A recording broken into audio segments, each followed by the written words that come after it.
Vamos lá, então, começando aqui mais um encontro, né? Mais um vídeo, mais um registro aí do nosso clube Git, né? Mais um encontro de circuito de óperas, né? Tão próspero, tão longo. Estamos já no 18º encontro e agora mais uma ópera aí de Giuseppe Verdi, né? Um dos maiores compositores de ópera de todos os tempos. E aqui a peça de Shakespeare, Otelo, né, transformada aqui em ópera. Né? Por enquanto estou só, mas pode chegar mais alguma companhia aqui para a gente comentar, mas vamos levando aqui, vamos colocando informações sobre essa ópera. Vamos lá, então. Né? Então, o que a gente pode colocar aqui de sensações, de ideias, sensações, de emoções, de sentimentos que a gente percebe durante essa ópera Otelo. Né? Primeira coisa que nós temos é uma sensação de vitória, de glória. Né? Afinal de contas, Otelo ele é um general, né? Ele é uma autoridade ali de Veneza e vitorioso. Né? Então nós temos já um clima de guerra, né? Então nós temos ali uma sensação, né, de vitória, né? De vitória, de triunfo, né? Temos também, né, essa atmosfera bélica, tá? Afinal de contas a peça se passa no Chipre, né? Essa ilha ali próxima à Grécia, né?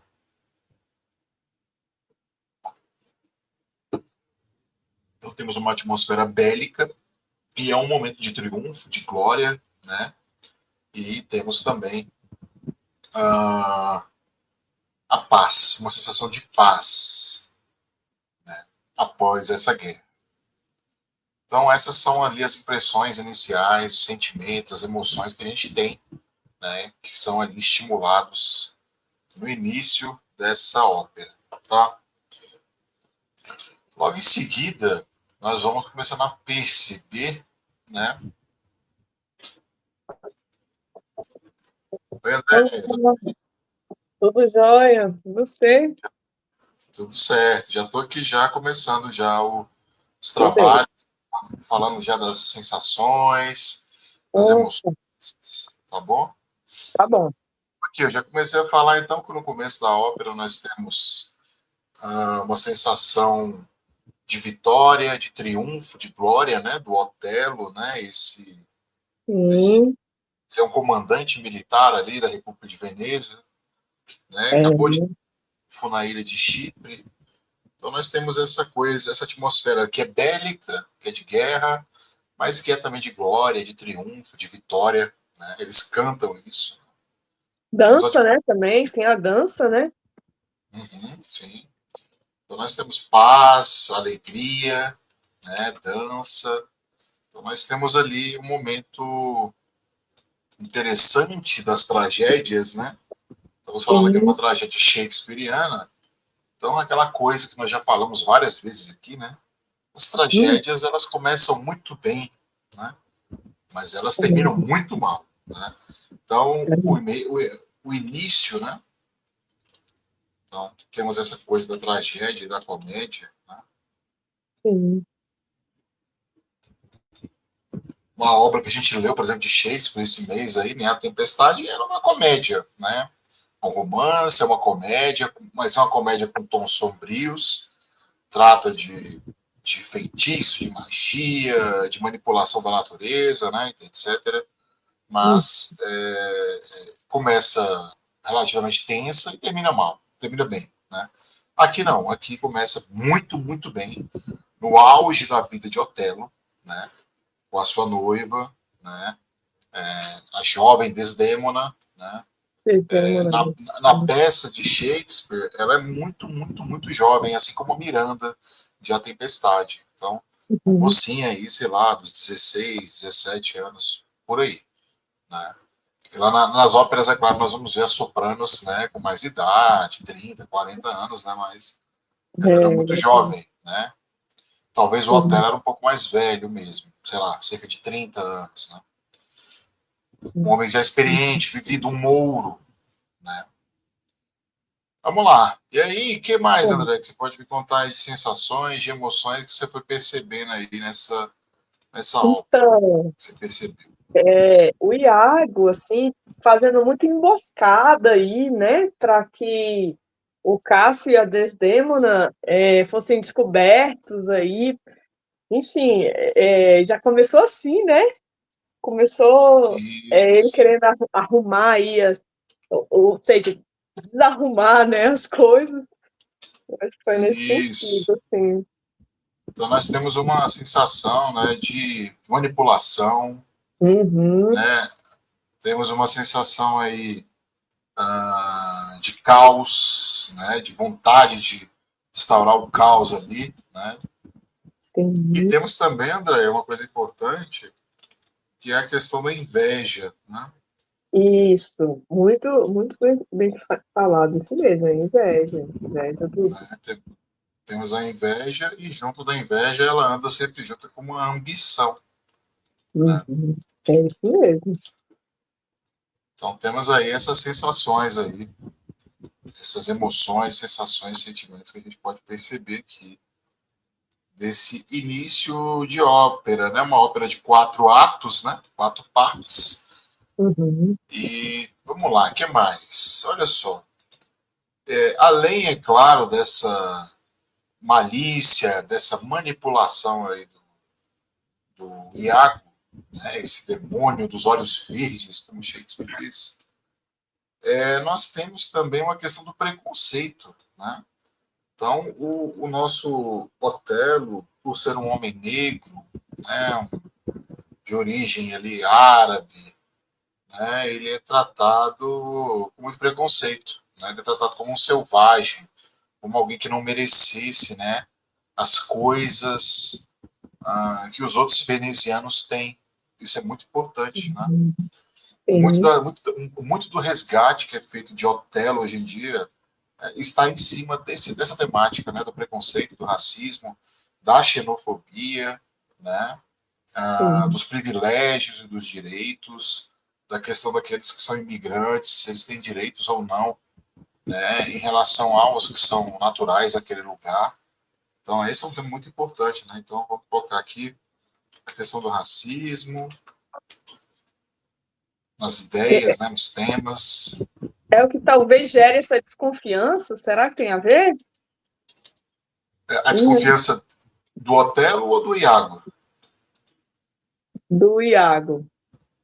Eu acho que muito dessas atitudes do Iago é nesse sentido, né, de achar que talvez ali, ou pelo menos a minha leitura, né, minha leitura, são Uhum, camadas aí psicológicas que a gente não tem acesso, né, sim. mas pelo discurso do Iago, nós temos um discurso muito parecido que a gente percebe hoje em dia, né, ou seja, de É. pessoas que não merecem aqueles direitos, de pessoas que não merecem respeito porque não são daquele lugar, né? Então você vê, por exemplo, a política norte-americana lá do Trump, com os mexicanos, com os brasileiros, com a polícia da imigração, né?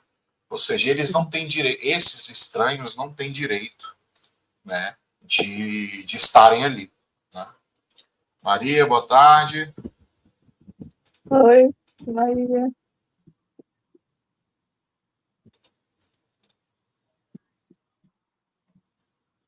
O que achei interessante é a lei do Otelo, né? Que ele fala, observarei. Isso me chama a atenção, né? A lei de Sim, sim. Otelo.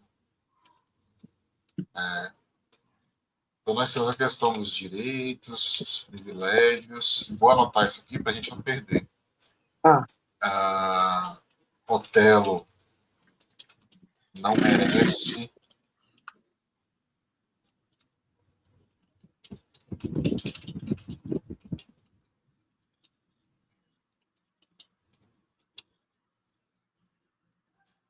Então, é uma temática bem atual, né? O Otelo sendo questionado aí, né? E tratado, né, como um selvagem, como um sujeito inferior em relação àqueles ali, né, da cidade de Veneza, né? Ou da República de Veneza. Então, isso é muito importante, isso faz parte, né, das obras de Shakespeare, né? O Shakespeare sempre tenta trazer essa questão dos humilhados, dos esquecidos, das injustiças, né? Afinal de contas, tragédias, né, e comédias, elas têm que trazer um pouco dessa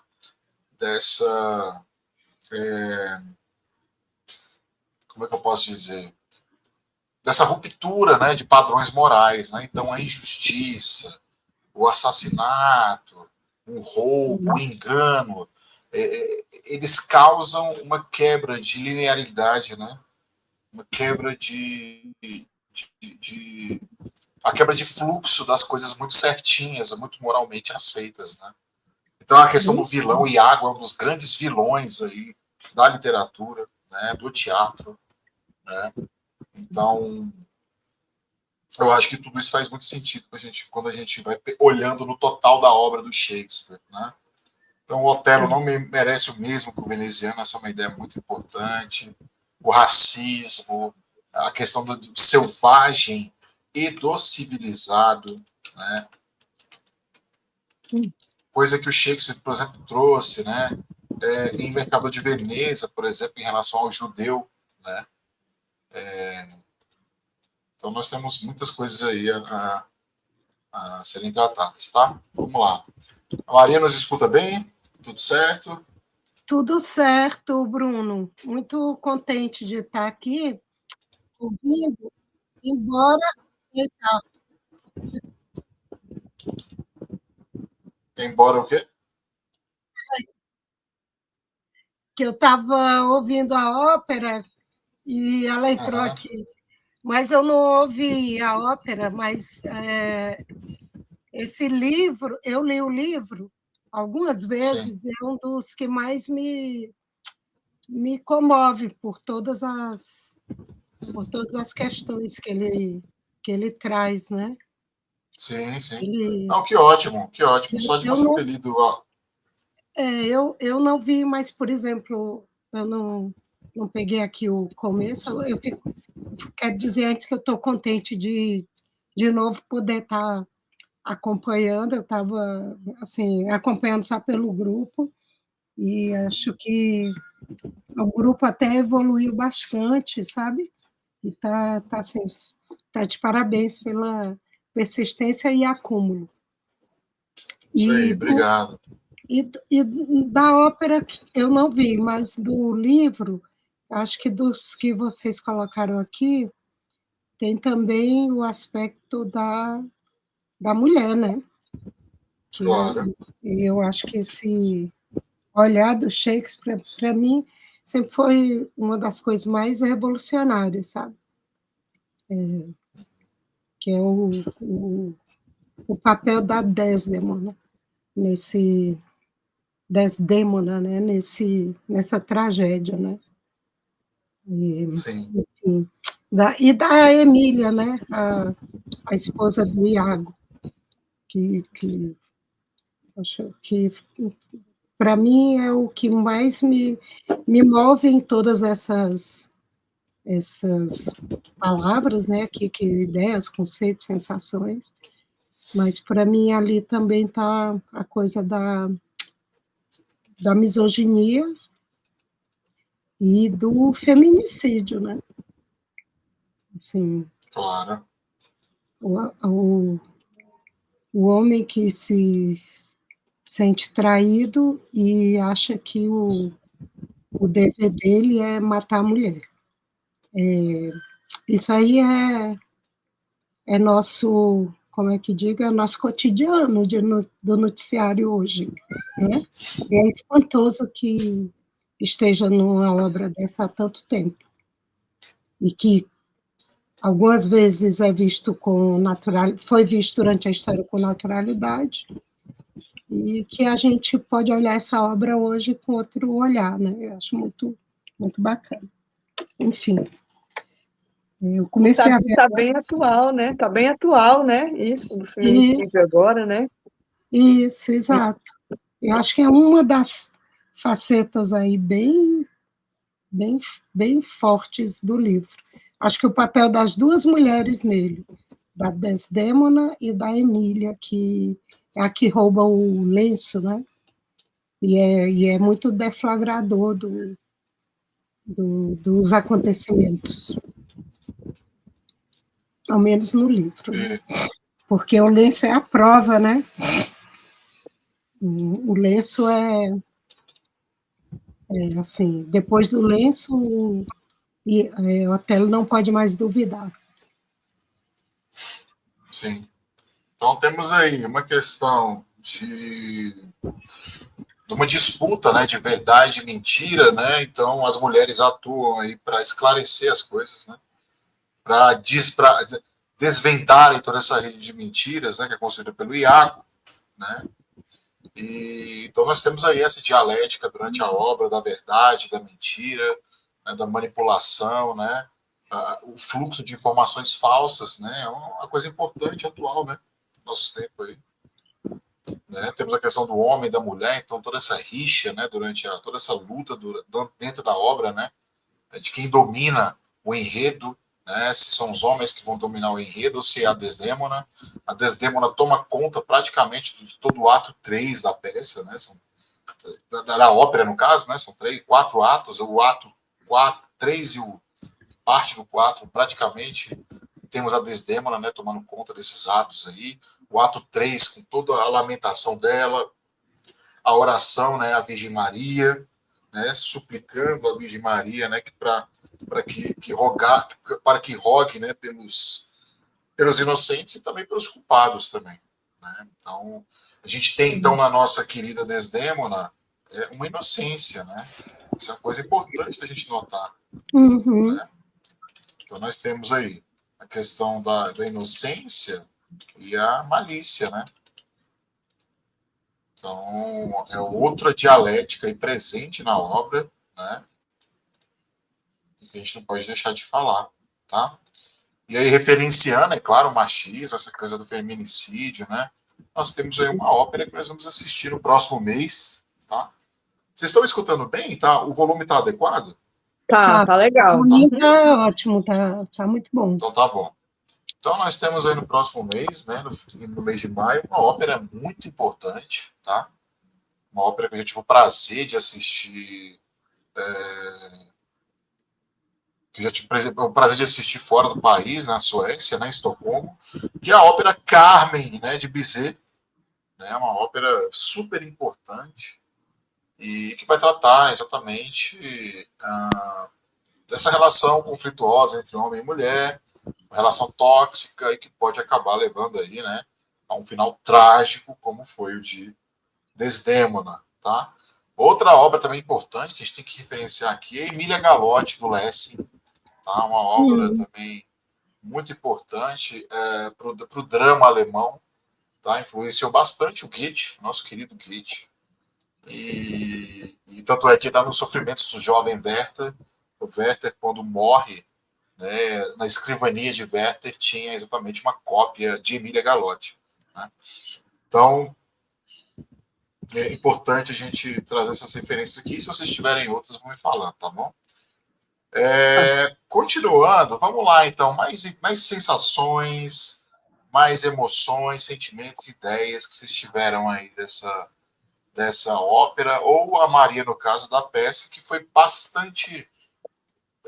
Que ficou bem fiel, viu, a transição da peça para a ópera, tá? É uma dos grandes elogios que se tem hoje em dia em relação a essa ópera é de que ela foi uma ótima, né, adaptação, quase perfeita, né, do que o Shakespeare tinha feito, tá? Então vamos lá. Temos aqui também a questão da confiança, né, gente? Da confiança. Ah, como assim a confiança? O Otelo tinha muita confiança no Iago, né? Muita confiança, né? E essa confiança, ela será quebrada de maneira trágica, né? O que nos coloca uma provocação, né? Coloca uma provocação aí, quem são, né? Os nossos verdadeiros aliados ou amigos, né? É uma provocação da obra, tá? Será que nós devemos confiar em todo mundo que fica nos adulando, fica nos elogiando o tempo todo, né? Então, é uma reflexão aí, é claro que nós não podemos deixar de notar que ela vem de Nicolau Maquiavel no Príncipe, tá?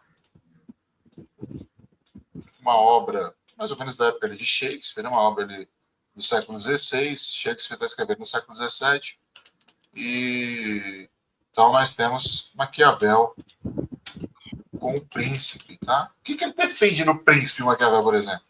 Ele defende que um príncipe não pode ficar rodeado de aduladores, né? Não pode ficar rodeado de mercenários, de gente que está ali apenas para se aproveitar de você nos bons momentos, né? Você tem que ter aliados de verdade, pessoas que foram colocadas à prova, pessoas que você testou a confiança, né? Então fica aí a questão, né, de quem são os nossos verdadeiros aliados e amigos. Eu acho que todos nós já passamos aqui por traições, né? Então, fica aí a provocação, tá bom? Na Mais alegria alguma e na coisa? tristeza, né? Na alegria e na tristeza, né, Bruno? Exatamente, exatamente. É aquela história, né? Comer 1 quilo de sal junto. Exato. Vamos lá, mais ideias, mais conceitos. O que vocês podem me contar aí?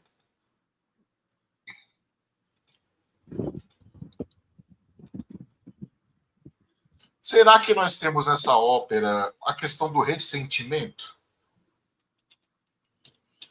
Uhum. O que vocês acham? Eu acho que nós temos aqui uma questão de ressentimento, né? Eu acho que tá. Vamos parar para pensar um pouco mais a fundo nisso aqui, né? O nosso querido Iago, ele sabe que o ressentimento tem um poder muito grande na política. Ele sabe disso. E pensando nisso, ele faz o seguinte: olha, qual é o estratagema dele? Eu vou pegar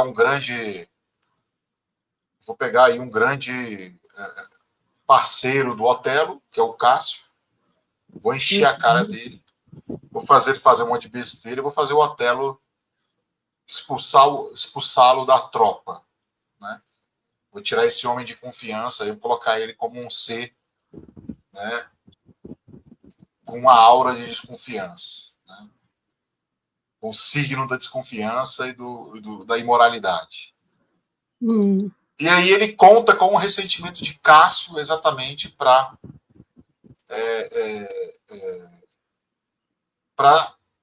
atacar o Otelo, né?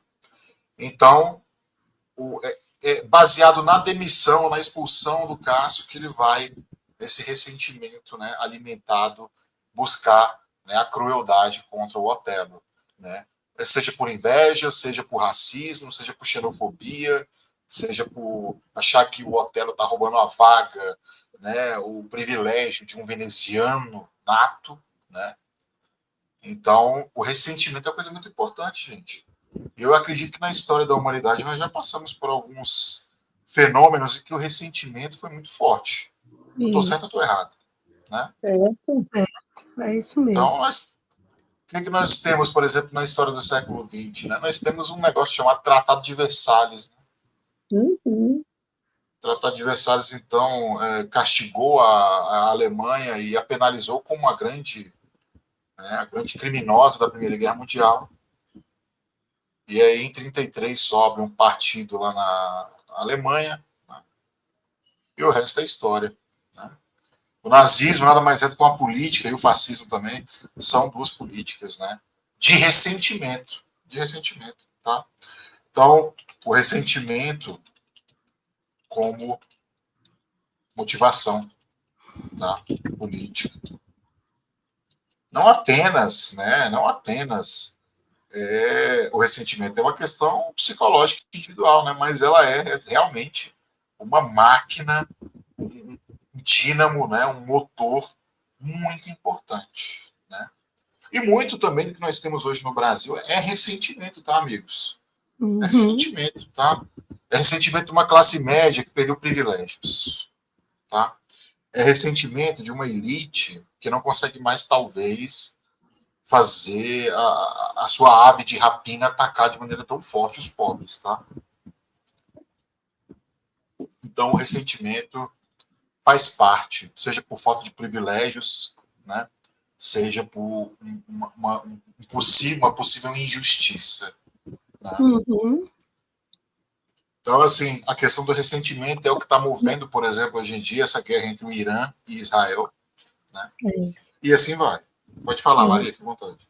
Essa coisa do ressentimento, nem que eu não perca, ou nem que eu não ganhe, o importante é que o outro perca, ou não ganhe.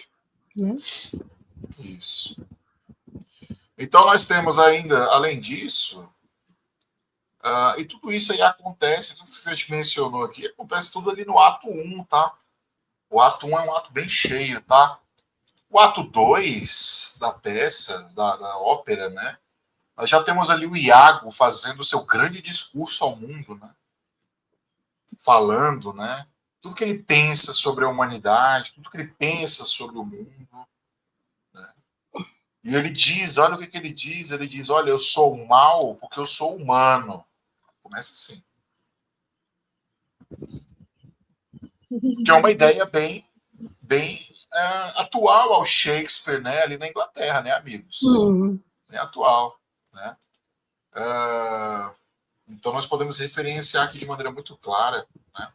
Thomas Hobbes com o Leviatã. Tá? O homem é o lobo do homem. Né? A guerra de todos contra todos. O homem ele é ruim por natureza. Essa que é a defesa do Iago. Né? Uma defesa de uma natureza humana ruim. Mais uma ideia, mais um conceito. Não, e eu penso que o Iago ele é tão convencido que ele é mesmo, assim, né, de ser vilão, assim, que ele faz estratégia, é muito estrategista o tempo todo, ele tá armando alguma cilada ali, fica só observando ali qual que é o melhor momento para atuar, né? Exatamente, né? Age de maneira ali, né, quase que... Não poupa ninguém ao redor dele, né? Envolve todo mundo. Bem perverso, envolve a mulher, né? Envolve a empregada, envolve todo mundo, porque não é só o que ele considera o algoz, o de cima que ele quer derrubar. Ele coloca, não tem consideração por ninguém, né? Exatamente. O que nos coloca numa outra coisa do discurso dele, que é um discurso muito forte, né? Ele fala, olha, os homens bons, eles apenas estão atuando como atores. Porque, na essência, nós somos ruins, né? Então, eles são apenas bons atores, esses homens bons aí, entre aspas, né? Então, é uma ideia do Shakespeare que está, por exemplo, no Mercador de Veneza, que está, por exemplo, na Comédia dos Erros, por exemplo, está também em Sonhos de Noite de Verão, Os Alegres Comadres de Windsor, que é a ideia da aparência e da essência, né? O jogo de aparência e essência, né? Que é muito ligado ao que o Maquiavel falava lá no Príncipe, tá?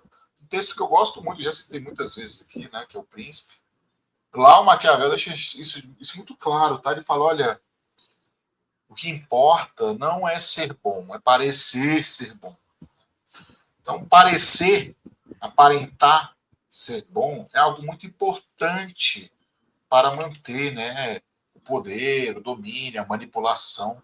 E é mais ou menos o jogo que o próprio Iago faz ali, não é? Então, ele aparenta ser amigo, ele aparenta ser confidente, fiel, né? Ele aparenta ser uma pessoa digna, né? Que você pode contar com ele a qualquer momento, mas, na verdade, ele é apenas um sociopata, né, esperando a oportunidade para dar o bote. Né? Então, isso. E ele fala isso, que os homens de Veneza são assim, né? E que as mulheres que são enganadoras, elas servem também para ajudar a que a imagem dos homens seja boa, porque elas escondem os malfeitos deles. exatamente. As mulheres são essencialmente enganadoras. Sim. E a Que é Desdémona é a grande enganadora, que enganou até o pai. Sim.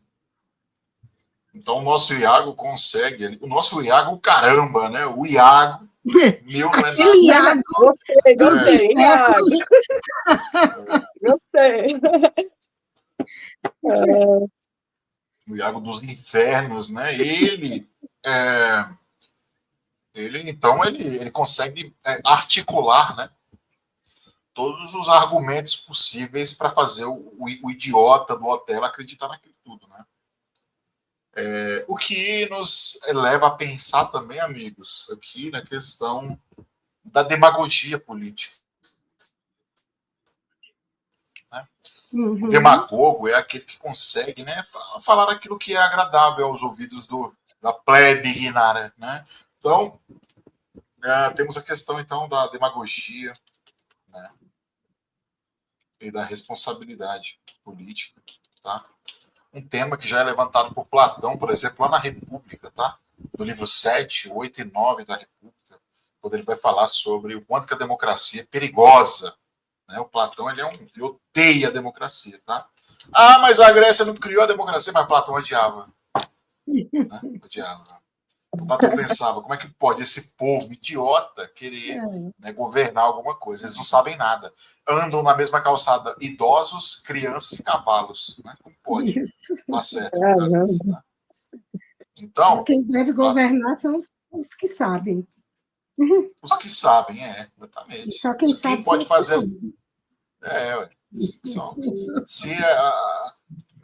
Quem pode fazer justiça? Quem conhece. Quem não conhece não sabe fazer. Né?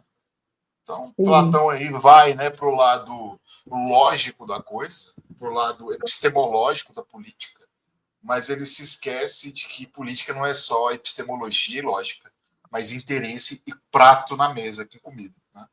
Então, que é algo que o próprio Aristóteles tenta corrigir. Fala, olha, tá, beleza, a democracia não é mesmo legal, não, mas assim, mesmo que seja aí uma monarquia, né, uma oligarquia, para que pelo menos as pessoas tenham alguma coisa na mesa para comer, né, que tenha pelo menos educação, alguma coisa.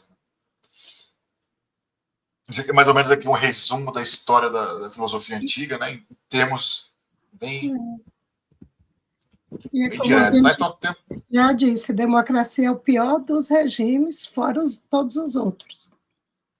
Exatamente. Então vamos lá. Tirando então temos todos aqui. Os outros. Tirando todos os outros, né? Democracia é o pior. É igual o Big Brother Brasil, né? Das coisas desimportantes é a mais importante, junto com o futebol. Adorei. As frases que dão um nó na cabeça. Exatamente. Vamos lá, e aí continuando, o nosso querido Iago, né, com as suas teses, né, bastante humanas, demasiado humanas, né, ali no ato 2, nós temos que ele fala, então, eu sou mal porque eu sou humano. Então, temos aí a ideia de natureza humana ruim. Temos que o homem é um bom ator, né, o homem bom, ele é um bom ator. Ele performa de maneira a parecer ser bom aos seus pares, né? Enquanto que ele, né, performa, mas ele sabe muito bem isso. E além disso, nós temos o final do discurso dele, que é até uma parte bem imponente, né, da canção, né? Que é quando ele fala, olha, a morte é o nada e o paraíso é uma lenda. A morte é o nada e o paraíso é uma lenda, né? Em que sentido é isso, né? Ou seja, só tem esse mundo aqui, só tem essa vida aqui. Então eu quero tudo aqui agora. Ele quer tudo agora. Ele quer o poder, ele quer Ele quer a fama, ele quer o dinheiro, ele quer o poder, ele quer tudo ali agora, naquela vida. Porque o além não tá disponível, é uma lenda. Né? Esse além, esse paraíso, a fortuna além dessa vida. Não tem fortuna além dessa vida, tem essa vida. Né? O que nos lembra muito uma obra, né? Um livro, né? Alguém pode falar para mim que livro nós lemos aqui no clube que trata exatamente dessas teses? Fala para mim, André. Eita, Bruno, não lembro agora. Assim falou Zaratustra, né? Nós falamos. Tá, do imediatismo, né? Uhum. Então, assim, a gente falou exatamente disso, né? Ou seja, Aqui agora. a grande crítica do Nietzsche em Zaratustra é de que você tem que afirmar a vida aqui, agora. Né? A vida está aqui, está acontecendo aqui. Né? Não tem que esperar um paraíso. Né? Então, temos que falar aqui de assim Pessoas para Zaratustra. Assim falou Zaratustra.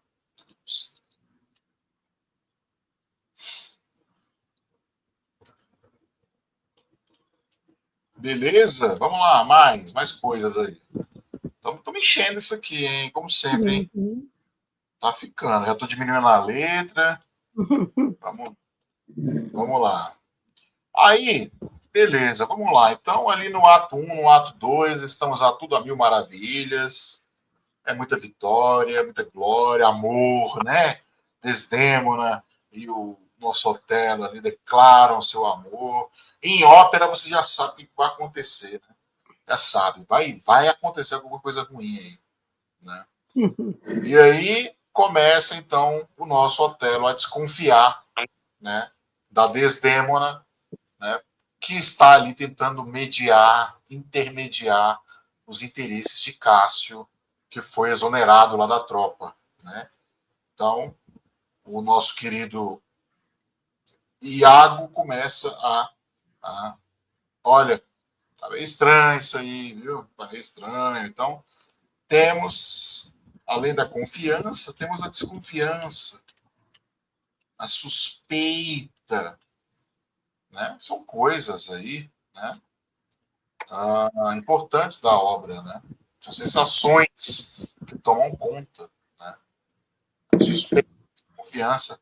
O que nos remete, né? E é claro aí, a partir dessa questão, é o ciúme, né? Que é o tema central da obra, né? Da ópera. O ciúme, né? E da insegurança, né? De que adianta ele tomar conta de toda uma tropa, estar dominando a ilha de Chipre, sendo que ele não tem segurança, né, sobre a sua relação, sobre a fidelidade da sua mulher. Né?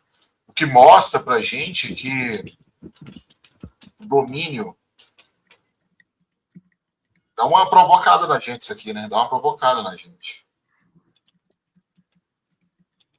O domínio profissional não se reflete necessariamente no domínio pessoal. Né? Então tem muita gente aí que é super bem sucedida, tem gente aí que é super, né, tem o emprego dos sonhos, tem o poder, tem, né, influência, mas é uma pessoa que não tem domínio, né, da vida afetiva, não sabe amar, não sabe ser amado. Uma coisa muito importante da nossa época, né? As pessoas não sabem. Né? E aí, você sabe amar? Olha que coisa difícil de responder. Você. Ai, peraí, perdi aqui. Peraí. Aqui. Você sabe amar? Você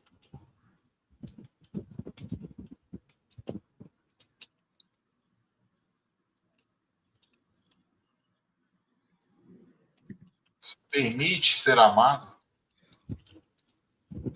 Então, são coisas importantes, tá, gente? Imaginem aí o Otelo. Vamos nos colocar agora. Vamos trabalhar com o conceito de empatia. Né? Vamos nos colocar em lugar de Otelo. Né? Otelo lá, um homem negro, vivendo em Veneza, né, com influência, sendo desde sempre, foi forjado a sua personalidade na base da desconfiança, na base do ódio, na base do racismo, da xenofobia, né? Com certeza, na cabeça desse homem, passou por vários momentos que ele não merecia aquilo que ele tinha. Não podemos duvidar disso. Passou pela cabeça desse homem de que alguém nunca o amaria. Passou pela cabeça desse homem. Né? Então, as coisas talvez são muito mais complicadas do que a gente tenta colocar. Né? Uhum. Então, pessoas que passam por grandes restrições afetivas, por grandes desafios, né, por grandes dúvidas, suspeitas, quando elas podem amar, ou podem ser amadas, às vezes elas não conseguem. Né? Eu imagino que vocês, de André, como psicóloga, né, e a gente vivendo a vida, a gente já pode ter conhecido diversas pessoas assim, que hoje em dia não se lidar, né, com a abertura emocional, com a abertura aos afetos, aos amigos, né, porque se fecharam tanto na desconfiança que sempre sofreram. Né? O que eu percebo ou não é? muito, o que eu percebo muito nessa situação é assim, uma pessoa que sabe muito, assim, que tem mestrado em alguma coisa, e aí só que ela não sabe falar bom dia, assim, para alguém, né? Aham. E aí é tenso, né? Porque você acredita que a pessoa já tenha isso e ela vai aprender ainda, né? A Sim. ser empática com o outro, né? Às vezes está tão voltado para estudo, né? Para ser o top lá, né? E aí essa questão emotiva, assim, que é algo intuitivo, às vezes a pessoa não sabe. A gente tem que falar o que é óbvio, né? Às vezes. Exato. Sim. Interessante. E aí nós temos então aqui a questão da dúvida, né? Da dúvida e da certeza. Né? Em certo momento na ópera é cantado o seguinte, né? De que a suspeita, a dúvida é o pior horror ou o dano mais horroroso. Né? Sim. Ou seja, nós desejamos, Quem enquanto há seres de negar? nós queremos ter certeza, né? Nós queremos ter verdades. Né? Então, o próprio Otelo fala isso na sua canção. Né? Ele fala: olha, isso tira o sossego da minha alma, isso perturba a minha alma, que estava caminhando para uma tranquilidade. Né? Então, nós temos aqui referência, por exemplo, então, a filosofia, né, grega, helenística, né? O helenismo, e o seu ideal da ataraxia, né? O ideal da imperturbabilidade da alma. Uma coisa que era muito importante para o Shakespeare. Tá? O Shakespeare ele compôs muitas obras, ele escreveu muitas obras de cunho romano, de cunho estoico. Tá? Então, por exemplo, Júlio César, Antônio Cleópatra, Coriolano, Titus Andrônicos, são obras, né, tragédias de Shakespeare que são bastante estoicas. Tá? Até mesmo em A Megera Domada a gente percebe muito isso.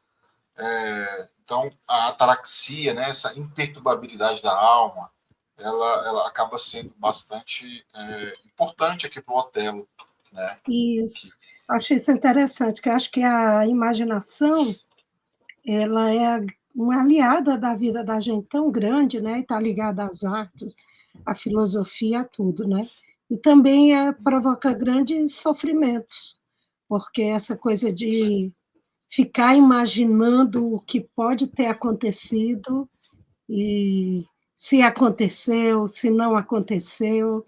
Tem também uma frase que diz que como é?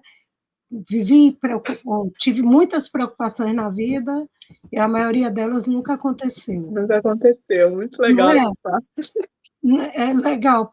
E aí eu acho que isso tem a ver com essas palavras insegurança, com essa incapacidade do Otelo de acreditar no amor, no amor da Desdémona. Mas assim, ele estava todo manipulado e a imaginação dele cria cenários. E isso é um inferno. Como é que Freud diz que a pessoa não é senhora na sua própria casa, né? Porque eu acho que também tem eu posso imaginar esse aspecto da gente viver, está dentro da gente a criação de cenários que vão arruinar a vida da gente e que existem só nesses cenários. Não tem, não se não tem, não encontra um lugar na vida real material, mas que nos cenários são criados são tão fortes que são capazes de tirar a vida de uma pessoa, de provocar o suicídio de outra, enfim, não sei que palavra que pode dizer disso. Sim, Dom Casmurro. Nossa, ele já foi chamado várias vezes Otelo brasileiro, né? Eu acho que é bem isso. Ele matou muitas coisas e matou o amor dele, matou a possibilidade de ser amado, né? Matando o amor, matando a pessoa que ama. Então, não pode ser amado. Exatamente, já coloquei aqui então como referência, né? Então, o Machado de Assis, né? O Dom Casmurro, aquela desconfiança da Capitu, né? Que acaba ele acaba sendo refém da própria dúvida, né? Ele acaba tornando a dúvida, né, a sua carcereira ali, né? E aí, é claro, né? Temos então a vingança, né? Então Otelo então se sente, né, impulsionado a se vingar, né? Da Desdémona, né? A fazer, né? Ele canta, né?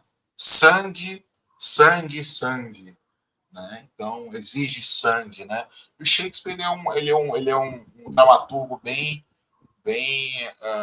visceral, né? Bem visceral. Então quem já leu, né? Ou assistiu Coriolano, Titus Andrônicos, são obras violentíssimas, né? De Shakespeare. E quem já leu também Antônio Cleópatra também, uma obra bem violenta, né? Então a vingança é mais um dos sentimentos que nós percebemos aqui durante a ópera, tá? E aí uma outra provocação, uma outra lição que nós podemos tirar daqui é a questão de provar o amor sempre, né? Assim como a infidelidade tem que ser provada lá para o Otelo, né? Então, vamos provar essa infidelidade dela aí ele consegue, né, acreditar no que o Iago traz do lenço, né? Tarde demais ele descobre, né, tudo isso. Mas o que nós temos aqui é essa questão de provar o amor, né? Além de ter que provar, que um outro está agindo de maneira errada com a gente tem que toda vez também provar o nosso amor sempre para as pessoas, né? Isso faz parte do amor, né? Faz parte do amor. O Hegel tem uma frase linda na filosofia do direito dele, que ele fala o seguinte: o amor, ele é o engendrar e o dissolver das contradições ao mesmo tempo. Você engendra e você resolve as contradições ao mesmo tempo. Isso que é amor. Interessante. Né? Cada um vai colocando ali a sua personalidade, a sua individualidade, a sua subjetividade, né? E elas vão entrar em contradição, mas o amor faz aquilo se resolver, né? Dentro dessa contradição, né? É uma visão dialética de amor, uma visão livre de amor. Ser livre é ser isso, né? Estar junto de si no outro, né? Sem perder a si mesmo. Né? Que é uma empatia, né? Não deixa de ser empatia, né? A gente volta para essa parte da empatia. Então tá, meninas, eu acho que é o suficiente. Querem comentar mais uma coisa? Pode comentar. Tem só essa última que você falou da vingança, eu acho que também tem a violência. Eu acho que isso é muito associado aos homens, sabe? Assim, todas as óperas que você citou, todas as obras que você citou, são grandes generais, são pessoas importantes na guerra, que encontram no sangue, no tirar sangue, no tirar a vida, o jeito de resolver os conflitos, os problemas. Acho que isso é muito da sociedade patriarcal, se me permitem, porque eu acho que isso é bem, e também é o nosso jornal do dia, né? Da hora, né? É um bando de homem que decide que se não matar as pessoas, eles não resolvem os problemas. Isso aí. Coloquei Só violência aqui, acumula, né? Já tínhamos colocado aqui no início, né, a questão da atmosfera bélica da obra, né, da Sim, violência. sim. Então já estava mais ou menos englobado aqui, mas está aí. Então a questão Eu acho que é coisa de da tirar violência. sangue para resolver, Sim, sim. porque não precisa ser só no matar, né? Só na guerra, Sim. mas na vida, no engano. Assim, um cara forte que matou não sei quantas pessoas, capaz de levar grandes vitórias bélicas, matar uma mulher ali, pouquinha, que está toda à disposição dele, esse é um ato de covardia, né? Durante, no próprio conjunto de valores dele, isso seria um ato de covardia. É isso aí. Aí eu coloquei aqui, então, como a última provocação, então, aí, baseado nisso que você falou, né? Como Uhum. você resolve seus problemas, né? Na guerra ou na negociação, né? Acho que em certos momentos da vida a gente tem que ir para a guerra mesmo, né? E em outros momentos a gente tem que negociar. Né? Então acho que não tem uma há casos resposta e muito casos. clara sobre isso aqui, né? Há casos e casos, né? Casos e casos. Então a gente tem nem sempre dá para abrir mão de certas coisas que a gente quer, né? Porque tem que ir para a Mas guerra, quando essa né? Tem que guerra ir aí para nunca é metáfora, eu não sei. Essa é outra guerra de história. metáfora eu até entendo, mas essa guerra que é de verdade, Né? não, Tiro, porrada e bomba.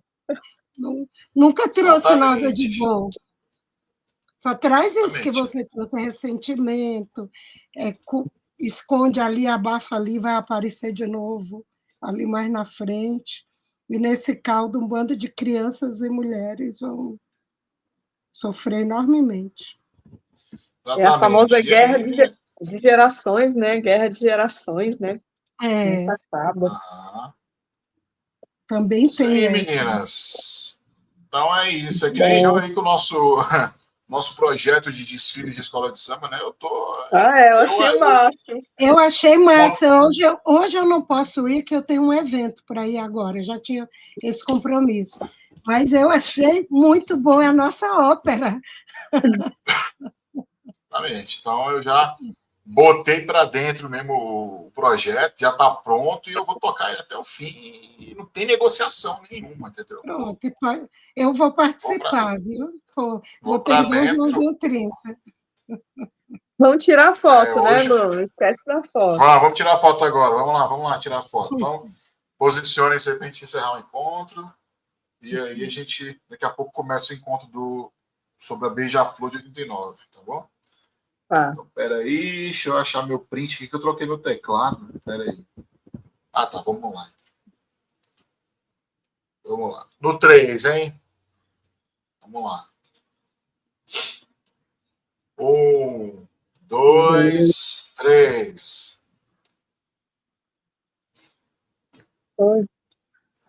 Peraí, deixa eu só verificar aqui. Pronto, ficou ótimo. Muito obrigado, viu, meninas? Obrigada. Valeu, valeu. Obrigada, Bruno. Obrigada, André. Muito bom Obrigada, reencontrá-los. Maria. Até a próxima. Até É. a Tchau, próxima, Maria. tchau. Tchau, Paris. tchau. Tchau.